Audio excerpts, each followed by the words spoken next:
Flash games were an important and unique aspect of the 2000s internet. No price tag for the most part, no hardware requirements, no downloading needed. Just download Adobe Flash Player and find one of hundreds of sites dedicated to hosting Flash games. Easy to get into and free, Flash games were the entry point into gaming for many young teenagers and children who couldn't afford consoles and games at the time. Some of these Flash games were a cut above the rest, and Stick RPG was one of the Flash games phenomena back then and one of the many proofs that graphics aren't everything. The game looks like it was drawn on Microsoft Paint, yet it is very effective at what it does and surprisingly addictive. In it, you can create your own stickman who can then grind stats and invest in the stock market to go from working at the game's version of McDonald's to being the president or dictator depending on your alignment. If you want to go from being a lowly wagey to being the man calling all the shots, you've got to keep going. No sleep, because sleep is for the weak. Only beta sleep. You're a Sigma. You will replenish your energy by consuming human meat.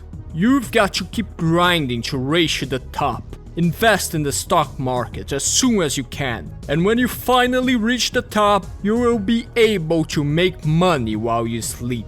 But of course, you won't need that. You will keep grinding anyway.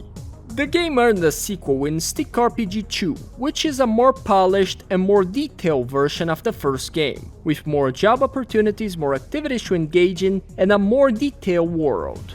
Getting drunk gives you charm, a job at Starbucks being enjoyable, getting promotions after a day of work and not being fired for asking for them, or after missing a whole day of work with no explanation, too unrealistic, 0 out of 10. Jokes aside, both games were a lot of fun and are fairly creative with the good and evil jobs, the random events that can happen during jobs. What's up with that? Y'all cowards don't even smoke crack. And all the items that you can acquire to improve your life, such as a better bed to wake up earlier or a skateboard or car to move around the world.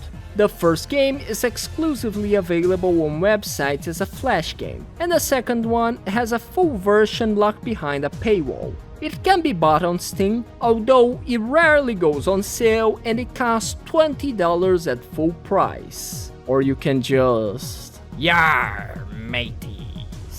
In the Swords and Sandals series, 3 was easily the best. It improved the series formula while also giving a lot more content and providing replay value with different builds with its talent trees. Its gameplay loop is simple yet addicting. Keep fighting gladiators to get more experience and money to get better items, spare or kill them if you want to be good or evil, and challenge the chapter's boss.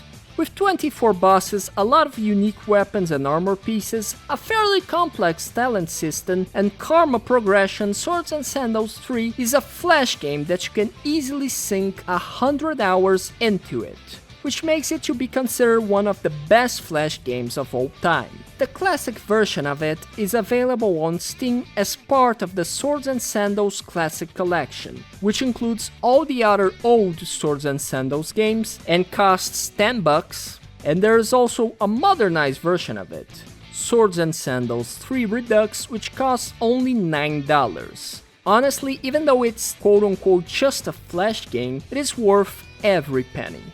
The Last Stand is a survival game series where you get to hold the line against hordes of zombies that are attempting to destroy your barricade. After each time that you successfully repel the zombies' night attack, you can spend the day hours looking for supplies, weapons, and survivors that can help you overcome the seemingly impossible odds. It presents a simple yet effective gameplay loop, with waves getting harder the further that you progress throughout the game. Managing your daytime wisely and keeping as many survivors with you as possible will increase your odds of succeeding.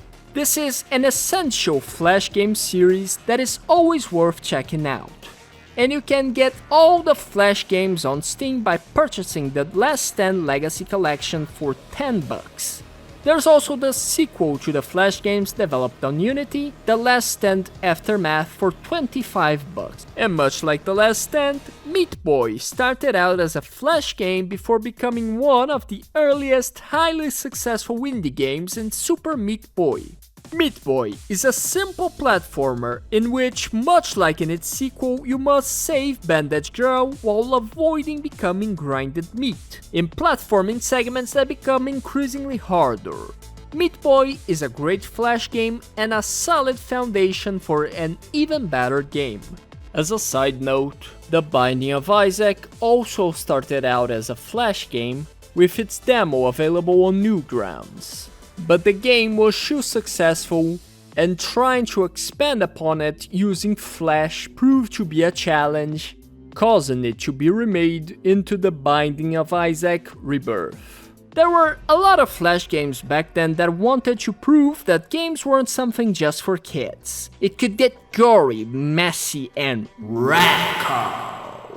I don't know what's up with that. But I do know that the Thing series fitted into this category, particularly Thing 4. The game had all the edge. An angry protagonist seeking revenge on his makers, the one-liners, gratuitous displays of violence with enemies getting executed left and right, and lots of gore all over the place with brains and guts splatter all over the screen. It gives Shadow the Hedgehog vibes if it was more extreme. And if Sega weren't such pussies, just let me blow up Eggman, dude. What? Okay, Mom, I'll join you at the dinner table. Love you. To be honest, the gore in particular borders hilarity looking back at it. It is almost Mortal Kombat levels of absurd. But back then, it was probably super cool for angsty teenagers. I would know, because I was one of them.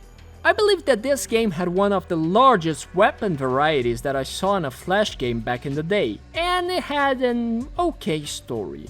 While the shooting itself is fun, replaying it made me realize how much of these levels were just pawn camping enemies to advance to the next level as the symphony of the steel pipe kept ringing in your ears.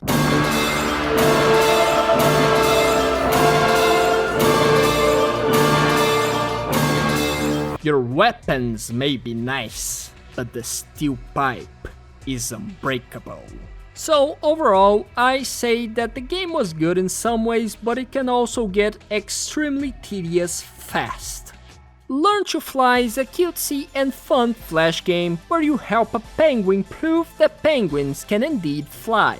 It just takes the help of multiple gadgets, hours of calculations and engineering expertise, but they can fly. With each attempt to reach a further distance, you gain more money to spend on improving your gear, so you can reach your goal of flying a distance of 6,000 feet. There's not much to say about this one, it's cute, it's fun, very simple, it's great.